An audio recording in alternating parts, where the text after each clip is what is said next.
বান্দা দুনিয়ার জমিনে যখন নাকি গভীর রজনীতে পরকালকে চিন্তা করে, কবরের দেশের কথা চিন্তা করে, একা একা নিরালা নির্জনে কিভাবে আমি কবরের মধ্যে থাকবো। দরজা নাই রে, জানালা নাই রে, নাই বাতি,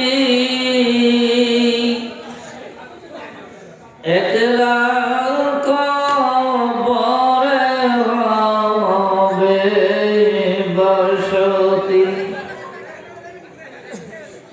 করবা বাড়ি, করবা ঘর, করবা কি আল্লাহু আকবার।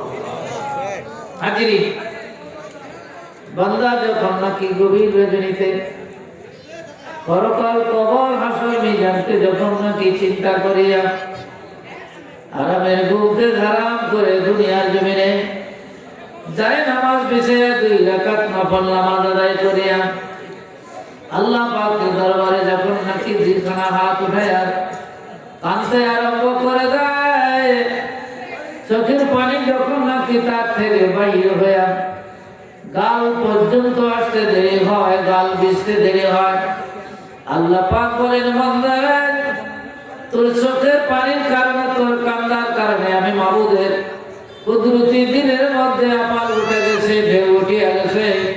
যারে যা এই দুনিয়ার জমিনে যখন তুই কবরের চিন্তা করে যখন কাঁদতেছ, আমি আল্লাহর কাছে ক্ষমা চাইতেছ, আমি আল্লাহ তোর কান্নাকে গ্রহণ করলাম। দুনিয়ার জমিনে যত গুনাহ করেছ আমি তোমার জিন্দেগীর সমস্ত গুনাহগুলি মাফ করে দিলাম। বলেন সুবহানাল্লাহ। আমার মা ও বোনেরা, যারা বাড়িতে বসে আছেন, যারা বাড়িতে বসে আছেন একটু মন দিয়ে শুনেন।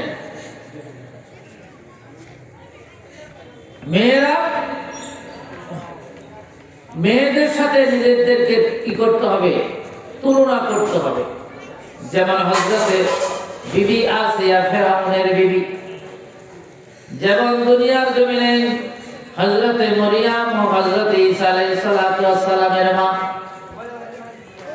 দুনিয়ার জমিনে আমার আপনার নবী বিশ্ব নবী মুহাম্মদুর রাসূলুল্লাহ সাল্লাল্লাহু আলাইহি ওয়াসাল্লামের দুনিয়ার জমিনের সহধর্মিণী অর্থাৎ বিবি খাদিজাতুল কুবরা এবং তারই মেয়ে দুনিয়ার জমিনে হযরত ফাতিমা রাদিয়াল্লাহু তাআলা আনহা, হযরত ইব্রাহিম আলাইহিস সালাতু ওয়াস সালামের দুইজন বিবি, একজনের নাম হলো সায়রা আর একজনের নাম হলো হাজরা। জোরে বলেন সুবহানাল্লাহ।